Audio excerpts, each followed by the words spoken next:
Olá! Hoje vamos escutar, conversar, bater um papo. Eu acredito que a gente vai ter até sorrir, viu? Meu amigo, meu parceiro, Netinho Eurico.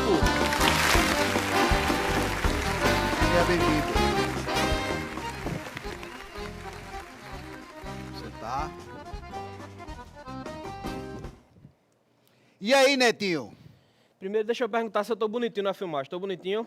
Não. Então pronto, dá pra continuar. Não, eu sempre pergunto assim, você tem que vir bonito, mas também cheiroso. Ah, então eu tô cheiroso também. Botei perfume, tá tudo certo. Porque, querendo ou não, não é que o cheiro saia na câmera, mas é porque eu acho que fica um ambiente mais Uma agradável. coisa mais harmônica. Viu? Netinho, como é que surgiu isso na tua vida política? Vamos lá. A minha iniciação na política iniciou em 2010, né? Quando o meu pai se candidatou pela primeira vez a deputado federal, que é o deputado federal Pastor Eurico, para quem não sabe. E aí iniciou em 2010, foi a primeira campanha dele. E aí 2010, 14, 18, 22. E aí a gente iniciou aí sempre trabalhando nos bastidores. E por enquanto a gente estava nos bastidores e agora, quem sabe, a gente não vai para outro lugar, né? É. Não, então hoje, pré-candidato. Isso. Hoje eu sou pré-candidato a vereador em Recife, com muito orgulho. Uma cidade que eu amo muito, assim como outras que eu já morei, mas Recife eu aprendi a amá-la, né? Como uma cidade que nos abraçou há mais de 12 anos, 4, 8, 12, quase 16 anos já que a gente mora aqui. E a minha adolescência, juventude, foi toda aqui. E eu passei a amar e pretendo fazer o melhor por ela. Nesse caso, Netinho, me explica um pouco o que é ser um jovem na política nos dias de hoje. Olha, eu costumo dizer, tem até um amigo seu que ele sempre fala, que é o Heitor, né? Ele fala uma coisa que eu acho muito interessante. O jovem na política vem se tornando uma coisa muito necessária. Por quê? Rapaz, deixa eu virar assim só um pouquinho, só para a gente ficar mais confortável aqui conversando. Vamos lá. O jovem na política hoje em dia é uma extrema necessidade, que eu costumo dizer. Por quê? Assim como tudo na vida, vai se passando os ciclos. E o ciclo de vários políticos já estão passando. Então cabe a nós agora, a juventude, entrar na política para lutar por aquilo que a gente acredita. Então é muito importante a gente buscar e também trabalhar em cima daquilo que a gente acredita. Eu costumo dizer que tem uma frase, deixa eu só lembrar ela aqui para não falar ela errado. Se os bons se calarem, os maus governarão. Então, não estou dizendo que ninguém é mau, tá, gente? Pelo amor de Deus. Estou só falando, citando um exemplo de frase. Mas se a gente não correr para lutar por aquilo que a gente acredita, outras pessoas vão vir e vão governar pela gente. Então, acho que é muito importante a juventude se firmar e buscar cada vez mais estar dentro da política, porque os ciclos estão passando. Hoje a gente vê nomes que foram muito famosos na política, já estão aposentados, já estão se aposentando e cada vez mais vão se aposentar. Então é de extrema importância que não só eu, mas você que é jovem, que está vendo esse vídeo, realmente se firme e vá lutar por aquilo que você acredita, porque é muito importante a juventude estar lutando sempre firme por tudo aquilo que acredita, seja na política, seja no esporte, como o nosso amigo Danilo luta, seja na religião, seja onde for. É de extrema importância a juventude estar firme lutando. Netinho, quando você fala Netinho na religião, me fala um pouquinho de Netinho na religião. Olha, vamos lá. Eu costumo dizer que eu sou evangélico desde a barriga de manhã. Eu, desde que nasci, sou cristão, sou evangélico, com muito orgulho. Nunca pensei em sair da minha religião. Eu faço parte da Igreja Assembleia de Deus desde a barriga de manhã, como eu falei. Meu pai, antes de ser deputado, como você sabe, era pastor. Meu pai foi pastor em Moreno, a nossa querida cidade de Moreno, a cidade que eu amo tanto, que, se Deus quiser, em breve vai estar muito melhor. Torço muito por Moreno. Pai foi pastor de Altinho, Moreno, passou um tempinho ali interino em Bonança, também foi pastor em Palmares, e depois foi quando houve essa mudança que a gente veio para Recife por causa da política, mas desde criança que eu nasci e me criei dentro da igreja. E dentro da igreja eu aprendi os princípios que hoje me norteiam, que é a nossa fé, a nossa esperança em Cristo, que eu costumo dizer, assim, quando geralmente alguém me pergunta de religião, referente à religião, alguém sempre me pergunta, Netinho, qual é a sua esperança? Eu digo, eu como cristão, um dia a minha esperança é chegar no céu. Mas enquanto a gente não chega lá, a gente vai trabalhando aqui para fazer o melhor possível. Eu amo a minha religião, sempre fui uma pessoa que me norteei por ela, foi sempre o norte, os nossos líderes, mandar um abraço para o nosso querido pastor Ailton, que é o nosso pastor presidente, os outros pastores da igreja também. E assim, a religião é uma coisa que eu costumo dizer que você fazendo parte de uma religião, a religião lhe completa. Você pode ter muita coisa na vida, como eu já vi vários exemplos, de várias pessoas que têm muito na vida, e só falo muito de tudo, financeiro, bens, enfim. Mas se você não tem Deus na sua vida, se você não pratica a sua fé, sempre vai estar lhe faltando alguma coisa. Netinho, família. Rapaz, aí eu me emociono, né? Minha família, eu costumo dizer, Alexandre, que eu tenho 3 pontos na minha vida que são inegociáveis. Esses 3 pontos, não importa onde eu for, eles sempre vão estar comigo. O primeiro é minha fé, que para mim a minha fé está acima de qualquer coisa, é uma coisa, como eu falei, que faz parte da minha vida. Hoje eu não consigo viver sem a minha fé, sem sombra de dúvida. E o segundo ponto é a minha família. E o terceiro é a minha palavra. Daqui a pouco a gente fala sobre ela também. Mas a família, para mim, é o bem mais precioso que uma pessoa pode ter. Eu hoje vim, como eu falei, de um berço evangélico, tenho uma família extremamente abençoada. Nasci e cresci dentro de um lar onde a minha mãe sempre foi uma mãe muito amorosa. O maior exemplo que eu tenho quando se fala de questão social, eu me lembro quando o pai era pastor de Moreno. Eu era pequenininho, 3, 4 anos, eu me lembro que mãe ia nos engenhos. As irmãs, quando iam ter neném, vinham para a cidade, né? E aí tem engenho, antigamente, né? Tinha a igreja da gente que ficava até depois do cabo. E aí fazia parte do campo de Moreno. E aí eu me lembro que muitas vezes, não foi uma, duas não, muitas vezes, várias irmãs iam lá para casa, mãe ia com ela para o hospital, ela tinha neném, ia lá para casa, passava um mês lá de resguardo. Enquanto isso, mãe preparava muitas vezes as pessoas. Eram pessoas necessitadas, né? E aí não tinha enxoval em casa, mãe corria atrás, conseguia enxoval, falava com um, com o outro, ia na casa da irmã, montava tudo, quando ela chegava em casa já estava tudo lá montado. Então esse é um exemplo muito lindo e puro assim que eu tenho da minha infância referente à minha mãe. O meu pai também sempre foi pastor, sempre foi um homem muito exemplar pelas cidades onde ele passou. Graças a Deus até hoje, cidades que, como exemplo, Moreno, eu uso muito exemplo de Moreno, porque foi uma cidade que a gente viveu muito tempo, né? Pai passou lá 12 anos e 6 meses. Então, assim, foi uma cidade que a gente passou muito tempo.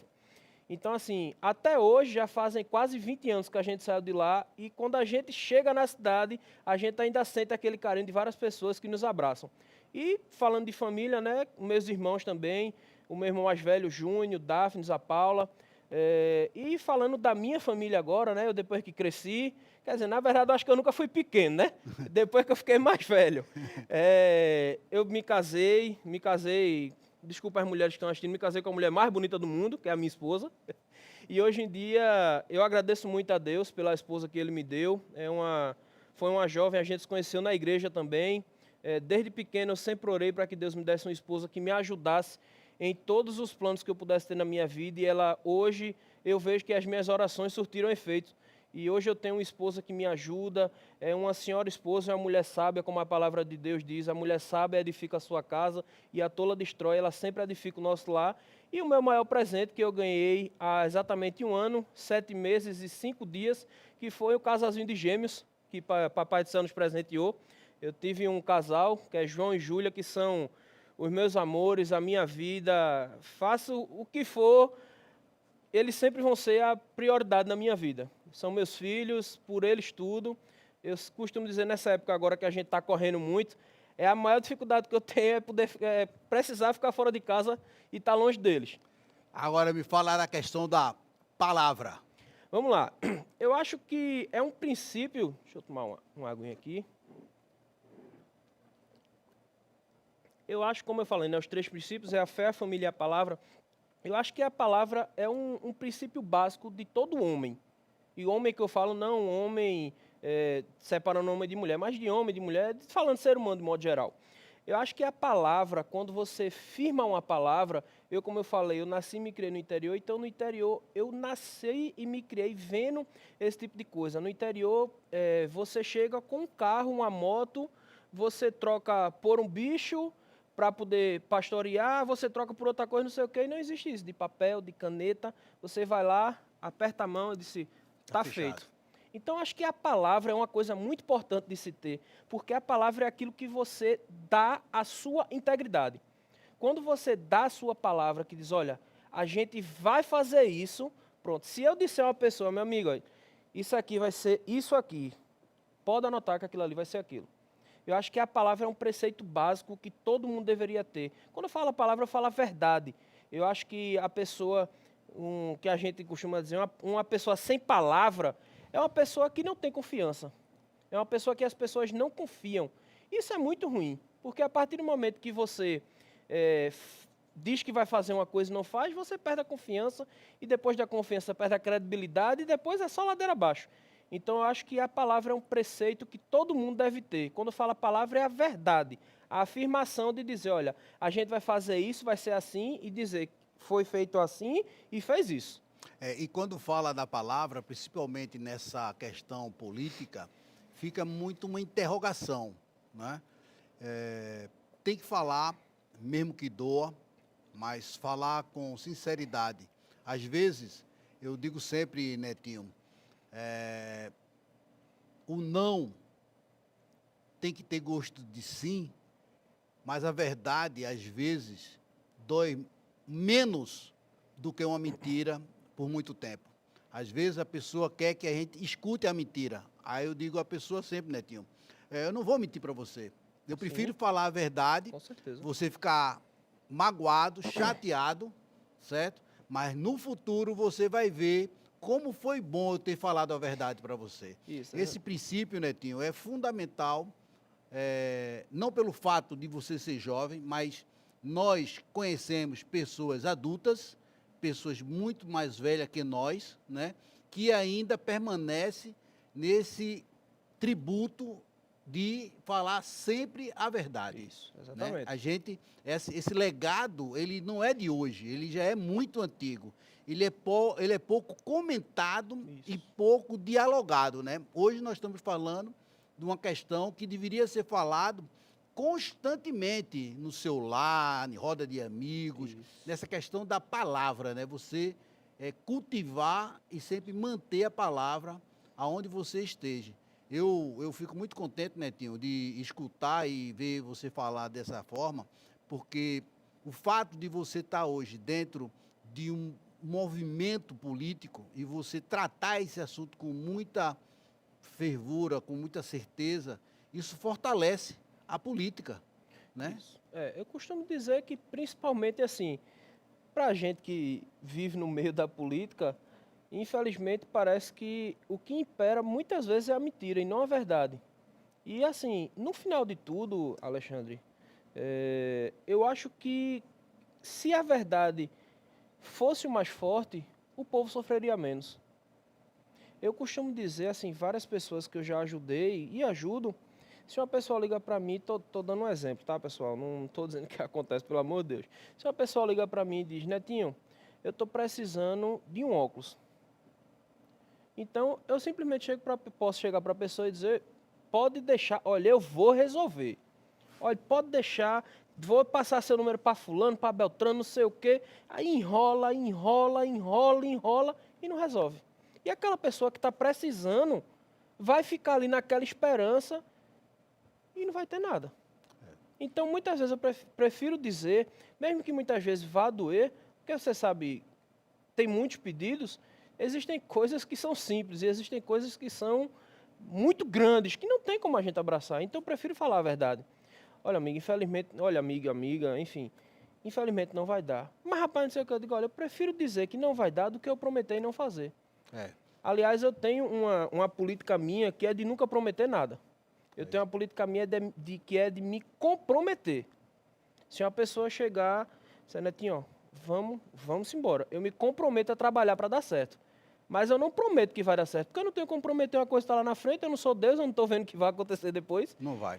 Exatamente. Se comprometer, ele é mais firme. Isso. Ô Netinho, nessa tua caminhada, e eu tenho certeza que você vai ter uma lembrança mais rápida do que a minha, nessas caminhadas políticas, me conta um momento que foi, assim, muito engraçado na sua vida, nessa caminhada com seu pai, que eu já ouvi tanta coisa interessante, rapaz. principalmente em cima de palanque, que o caba mete a mão nos peitos do cabo, o cabo cai lá de cima. Nessa tua caminhada com o teu pai, eu acredito que deve ter várias, né? Peguei desprevenido, mas eu tenho certeza que você vai buscar. O CPU tá rodando aqui. Como eu falei agora há pouco de pedido, eu vou lembrar, assim, desde criança eu sempre vi meu pai falar muito bem. Eu nunca vi, assim, ele gaguejar, ele travar, assim, como a gente fala na linguagem, ele colar as placas. Mas teve um dia que a gente tava no carro indo pro sertão e uma pessoa ligou fazendo um pedido, só que foi um pedido tão, assim, estratosférico que eu vi ele gaguejar pela primeira vez. Uma pessoa ligou, assim, era um momento triste, mas, assim, uma lembrança não engraçada, mas de um momento que marcou. Foi uma pessoa que ligou e disse: deputado, tem como o senhor me emprestar o seu jatinho para fazer uma transferência do meu esposo que está no sertão para Recife? Aí pai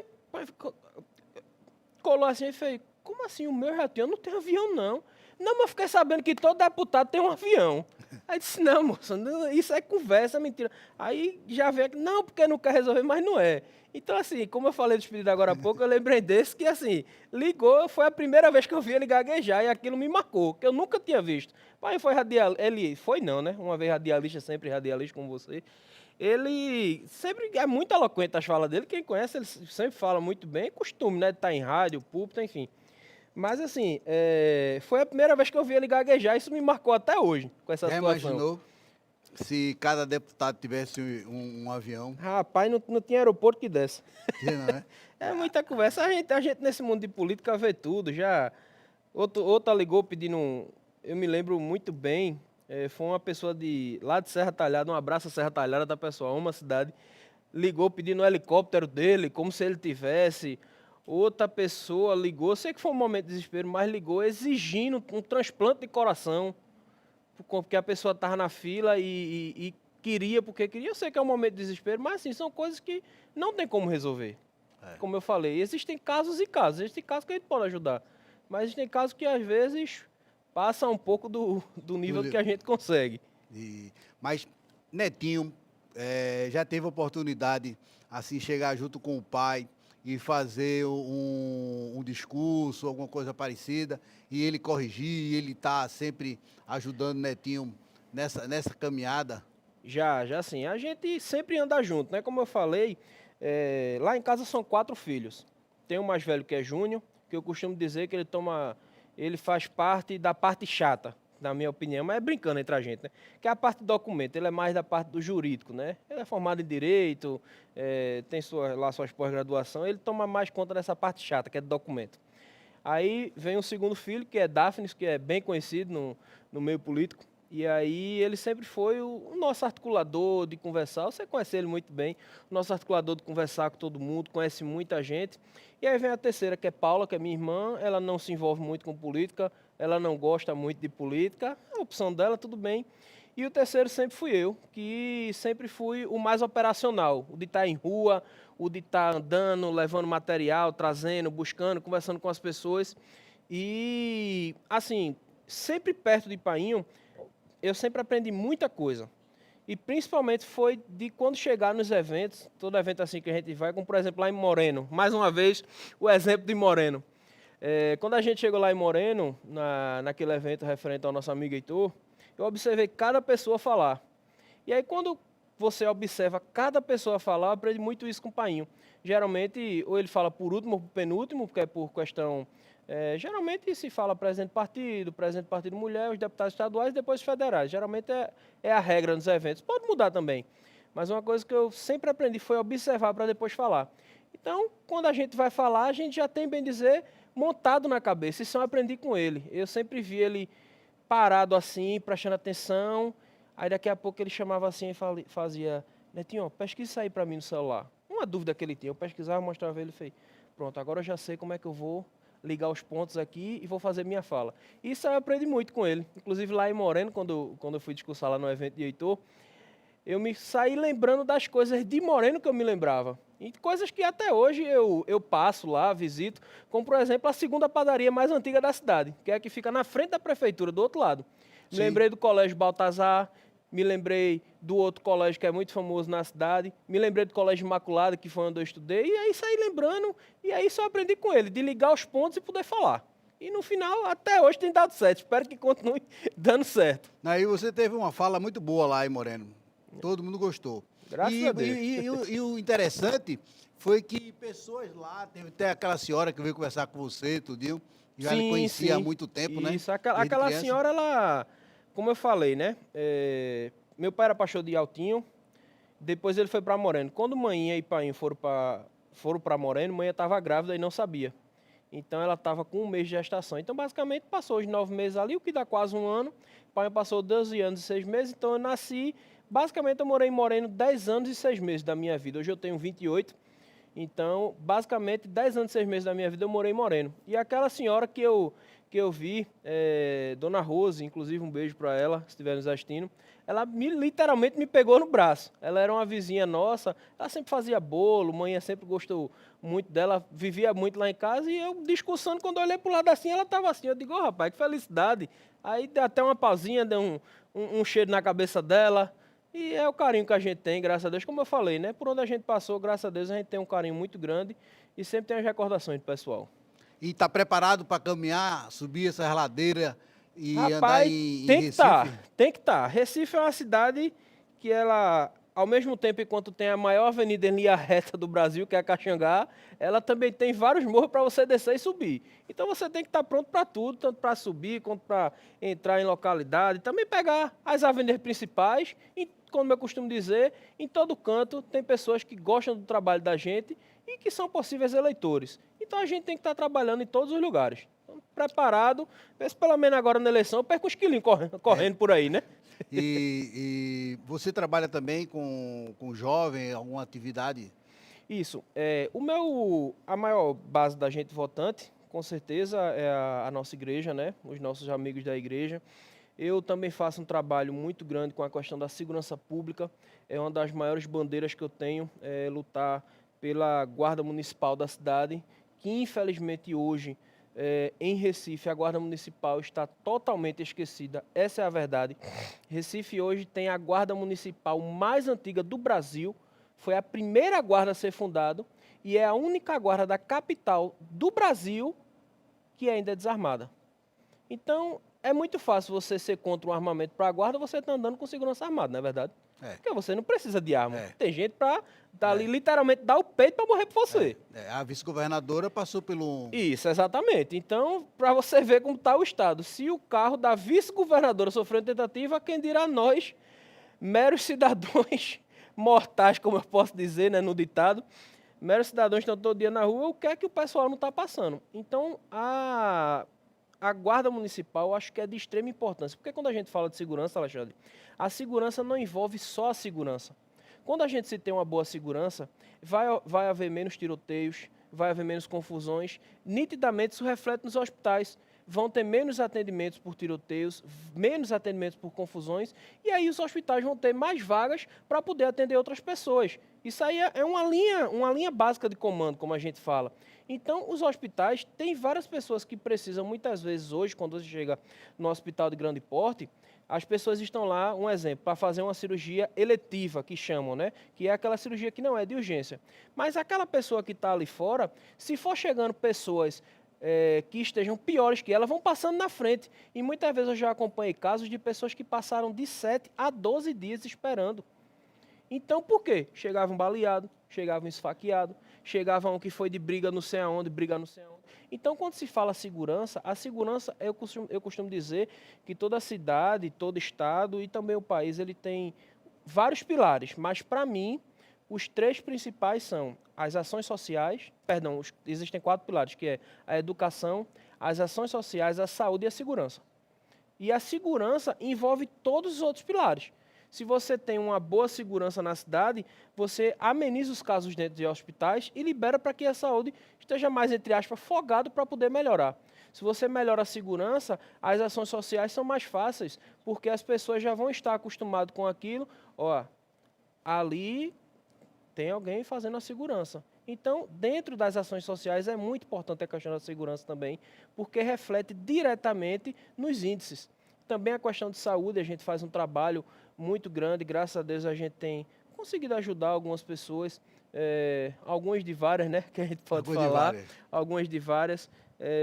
Eu costumo dizer que com o tempo a gente vai ficando mais sabido, né? E com o tempo a gente ficando mais sabido, a gente consegue correr atrás de mais coisas para o povo. E já fazem vários anos que eu, graças a Deus, tenho conseguido ajudar várias famílias, Alexandre. Eu fico muito feliz por isso. Tem um caso que me marcou, é o caso do seu Francisco. Seu Francisco, ele estava esperando uma cirurgia. Eu posso estar enganado, foi há 5 ou foi 6 anos. E já era para ele ter se operado. Ele não entrou por causa de um erro no papel. Não foi muitas vezes porque não tinha vaga, foi por causa de um erro. Quando eu fiquei sabendo desse caso, geralmente o prazo máximo de cirurgia que a gente vê era 2 anos. E aí caramba, 6 anos, eu parei assim, eu digo, vou procurar saber. E aí procurei saber, a documentação, quando ele enviou, na verdade, uma foto que eu vi, eu digo, ó, isso aqui está errado. Não vai entrar para a cirurgia. Ele precisava de uma coisa, estava outra. Então, não tinha como, porque o prontuário dele era para um tipo de coisa e o prontuário que estava lá no nome era outro. Aí foi, disse, olha, o senhor vai fazer assim, assim, assim. Ele foi, com menos de um mês ele conseguiu se operar. Pai, né? E ele agradece, quer dizer, agradecia, né? Infelizmente ele faleceu, já com a idade bastante avançada. E ele agradeceu, era uma pessoa assim, extremamente grata, porque a gente, simplesmente por uma ajuda simples, não foi nada, Extraordinária. nada extraordinário, foi só uma dica ali, alguém ter a paciência de parar e ler assim, dizer, ó, isso aqui está errado. Um exemplo, como é que você vai fazer uma cirurgia no dedo e está colocando lá com os exames do dedo para fazer uma cirurgia no olho? Um exemplo, né? Nunca ia dar certo. Nunca Ele ia ia dar ficar a vida toda esperando. Então a gente, com paciência, a gente consegue. A gente trabalha. Outro pilar muito forte que a gente faz um trabalho, inclusive agora está desenvolvendo um projeto. Esse projeto eu não posso nem falar muito porque está ainda está embrionário. em análise de como a gente vai fazer, mas a gente já tem os caminhos, graças a Deus. Inclusive essa semana passada eu fui para Brasília só para escutar sobre ele, referente ao autismo. Isso. Essa bandeira aí que eu abracei já fazem uns anos. A primeira vez que eu ouvi falar sobre o autismo foi com o filho de um casal de primo nosso, uma sobrinha neta de painho. E aí foi a primeira vez que eu ouvi falar de autismo, isso fazem uns 3 anos. E eu vi assim uma palavra nova, fui pesquisar. Eu gosto muito quando eu escuto assim uma palavra diferente, de pesquisar. Aí eu comecei a pesquisar o que era. E aí fiquei pesquisando, fui aprendendo aos pouquinhos. E de 2 anos para cá, já próximo, a gente começou a trabalhar com um grande amigo nosso, Miqueas, e ele tem um filho que é autista nível 2. E aí ele quase todo dia estava lá na empresa, então passei a ter essa convivência diária e também aprender muito com ele, que é o Matheus. Inclusive quero mandar um abraço com a câmera que eu estou, deixa eu ver, acho que é essa aqui. Quero mandar um abraço para ele se ele estiver assistindo, para minha priminha também. E bem recentemente, esse mês agora, abril, que por coincidência é o mês da conscientização mundial sobre o autismo, eu tenho um sobrinho que é filho da irmã da minha esposa, que foi diagnosticado com autismo também. Então, quero mandar um abraço para ele também, meu sobrinho, meu amorzinho, Theo, um cheiro. Então, assim, se tornou uma bandeira que eu passei a admirar as pessoas que trabalham com essa bandeira. Para mim, eu sei que existem diversas pessoas em Recife e no estado que lidam com essa bandeira. Eu quero mandar o meu abraço a todos vocês, porque é uma bandeira que, assim, é muito difícil de lidar. Difícil de que forma? Eu costumo dizer que autista não tem cara de autista nem jeito de autista. Cada autista ele tem a sua forma e o seu jeito. Então ele vive ali no seu mundo. Então às vezes é um pouco delicado você conseguir fazer o diagnóstico porque cada um é uma situação diferente. Não existe um padrão. Não existe. Olha, perfeito. se ele fizer isso, isso e isso, ele é autista. Não existe. Não. Cada um tem o seu jeito e a sua forma.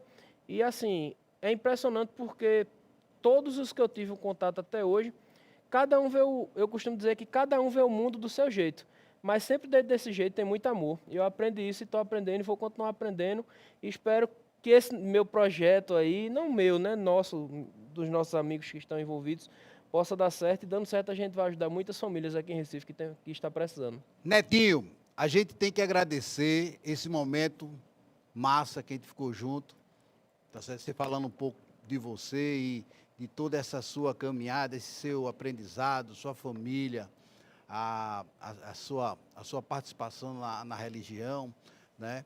E a gente vai conviver mais e vai conhecer mais um ao outro. Eu não tenho dúvida, achei muito interessante as suas colocações. Espero que a gente, em outro momento, a gente possa participar, né? Netinho, dá um oi do seu jeito para aquela câmera. Qual das três? Essa aqui? Essa mesmo. Vamos lá, essa aqui, né? Ah, Essa aqui. Isso. É a maior que tem, acho que é para poder me caber nela. Essa. Pessoal, agradecer ao nosso amigo Alexandre aqui, a oportunidade da gente estar junto aqui. É de extrema importância toda e qualquer conversa que você tem quando você está no meio da política. Eu costumo dizer, Alexandre, que agora eu estou pré-candidato a vereador em Recife, mas eu não estou buscando entrar na política. Quando você se torna pré-candidato, pelo menos eu estou falando de mim, tá? Eu estou apenas buscando mandato, porque dentro da política eu já estou. Como eu falei, eu convivo dentro da política desde 2010, ou seja, a gente está em 2024, já são 14 anos que a gente está aí, sempre nos bastidores, e agora chegou a hora da gente procurar sair dos bastidores e realmente melhorar cada vez mais a vida daqueles que a gente sabe que precisa.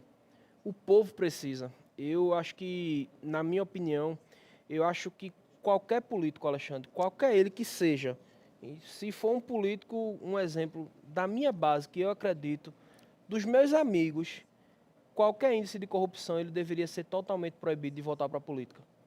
Porque a partir do momento que você tira qualquer coisa das pessoas que precisam, você tendo condições, para mim, essa pessoa, ela nunca deveria poder ter o poder público na mão de volta. Então, a política é algo muito sério. A política é a maior ferramenta transformadora que a gente tem no nosso país e em qualquer lugar do mundo. Então, deixa aqui o meu recado a você nessas eleições, não falando só de mim, tá? Por favor, pesquisem sobre os seus candidatos. Deem uma olhada sobre o que ele já fez. Só coloca lá. A gente muitas vezes está aqui, a gente fica no Instagram assim, 1 hora, 2, perde tempo ali. Poxa, para 5 minutinhos. Ah, eu estou pensando em votar, sei lá, me dê um exemplo aí. Zezinho do Estofado. Deixa eu pesquisar aqui se ele tem alguma coisa errada. Pesquisa, pessoal. O voto é a maior ferramenta que a gente tem para mudar aquilo que a gente necessita. Eu escutei essa frase e gravei ela e pretendo levar ela pelo resto da minha vida. O voto é a maior ferramenta que a gente tem para mudar aquilo que a gente necessita. Então, só dá uma pesquisadinha, coisa rápida, 5 minutinhos ali, dá um Google, que eu não sei nem se eu podia falar Google, né? Pode. Né? Então, dá um Google, pesquisa, vale a pena, porque na política ainda tem jeito. Eu costumo dizer que muitas vezes quando a gente fala política, a primeira cara que o pessoal faz é essa aqui. É porque já está todo mundo saturado, na verdade. As pessoas já passaram a desacreditar naquilo que realmente pode fazer a mudança. E é nisso que os maus imperam. Eles se usam disso para poder cada vez mais perpetuarem os seus mandatos e, infelizmente, não ajudar quem precisa. Então, o recado que eu digo é, dê uma pesquisadinha e realmente procure votar em quem você acha que realmente vai trazer uma mudança para a sua cidade, seja ela qual for. Netinho, obrigado. Amigo, foi um prazer. Viu? Lhe agradeço demais por estar aqui, agradecer a todo mundo aqui da produção. Espero ter mais a oportunidade de a gente bater um papo. Com certeza. Simbora. Forte abraço.